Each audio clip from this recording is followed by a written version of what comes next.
tunaamini alikuwa anasali.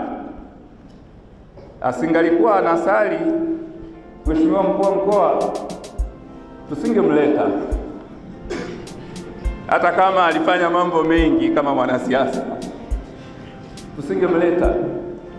Tumemleta kwa sababu alibatizwa, alipata kipaimara, alifunga ndoa, alikuwa anasali, anashiriki pamoja na wenzake, iwe kuanzia katika jumuiya na kanisani kwa mshiriki. Tulikuwa tunamuona akipokea sakramenti. Hilo ndio lililotukusanya hapa, naomba tuelewe kabisa wote. Kwa hiyo tujifunze nini?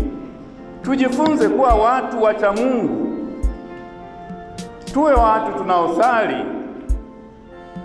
tuwe watu ambao tuna dini yetu.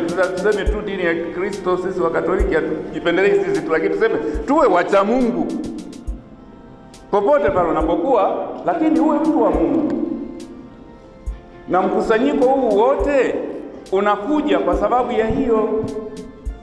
Huyu mwenzetu alipokuwa hai alikuwa anaingia humu kanisani, na msherekeshaji wetu ametuambia hapa alikuwa anakuja katika kanisa hili kusali akiwa hapa Gangilonga.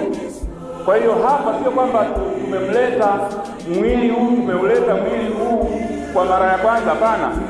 Tunamsindikiza, ni namna ya kusema mwenzetu uliyekuwa pamoja na sisi, sasa tunasali na wewe, tunaadhimisha misa pamoja na wewe. Yupo kiroho, kimwili ule mwili wake hayupo kama alipokuwa anajimudu kwanza, lakini yupo hapa, nasema tuweka hapa. Na kama mnavyoona namna alivyowekwa, kichwa chake kipo kule, maana yake alikuwa ameinuliwa, angekuwa amekaa kama mlivyokaa nyie, which means ndio kusema bado anasali, yupo kanisani, anaadhimisha misa pamoja na sisi, na hilo ndilo tulilofanya.